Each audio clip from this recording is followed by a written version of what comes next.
তেরোদশ জাতীয় সংসদ নির্বাচন ও গণভোট আজ সকাল 7:30টা থেকে কিন্তু শুরু হয়েছে। আমরা লালমনিরহাট জেলার 386টি যে কেন্দ্র রয়েছে সে কেন্দ্রের বেশিরভাগ কেন্দ্রে কিন্তু আমরা সকাল থেকে ঘুরেছি এবং দেখেছি বিভিন্ন কেন্দ্রের অবস্থা। তো আমরা এই তথ্য দিয়ে জানিয়ে রাখতে চাই যে এই কেন্দ্রগুলোতে কিন্তু সকালবেলা ভোটার উপস্থিতি কম থাকলেও কিন্তু বেলা বাড়ার সাথে সাথে কিন্তু ভোটার উপস্থিতি অনেকটা বেড়ে গিয়েছে এবং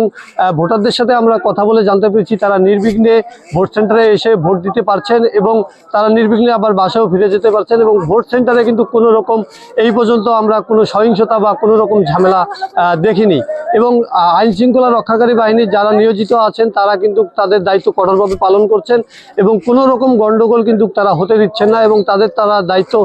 নিষ্ঠার সাথে পালন করছেন এবং ভোট কেন্দ্রের ভিতরে যারা প্রিজাইডিং অফিসার সহ আরও যারা ভোটের কার্যের সাথে জড়িত আছেন তারা কিন্তু তাদের দায়িত্ব খুবই ভালোভাবে পালন করছে। আমরা বর্তমান রয়েছি কালীগঞ্জ উপজেলার যে কাকিনা ইউনিয়ন রয়েছে সেটির গোপাল রায় সরকারি প্রাথমিক বিদ্যালয় যে কেন্দ্র রয়েছে এই কেন্দ্রে কিন্তু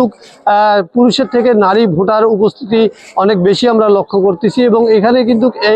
এখন পর্যন্ত 30 থেকে 35% ভোট কিন্তু কাস্ট হয়েছে এবং আশা করা যায় যে আরও এখানে ভোট কাস্ট হবে, কারণ এখন পর্যন্ত কিন্তু ভোটার উপস্থিতি বেড়েই চলছে। আমার পিছনে যে নারীদের লাইন দেখতে পাচ্ছেন এই লাইন দেখে কিন্তু বোঝা যাচ্ছে যে আসলেই ভোট কিন্তু সুষ্ঠুভাবেই হচ্ছে এবং তারা কিন্তু ভালোভাবেই ভোট সেন্টারে এসে ভোট দিতে পারতেছে। তাছাড়াও লালমনিরহাটের কিন্তু প্রতিটি মহাসড়ক এবং বিভিন্ন অঞ্চলে যে টহল রয়েছে আর্মি থেকে সেনাবাহিনী, বিজিবি এবং যে আনসার ব্যাটালিয়ন রয়েছে তারা কিন্তু স্ট্রাইকিং ফোর্স হিসাবে পুরো লালমনিরহাট জেলা কিন্তু তারা নিরাপত্তা দিচ্ছেন এবং কোথাও যেন কোনো রকমভাবে কোনো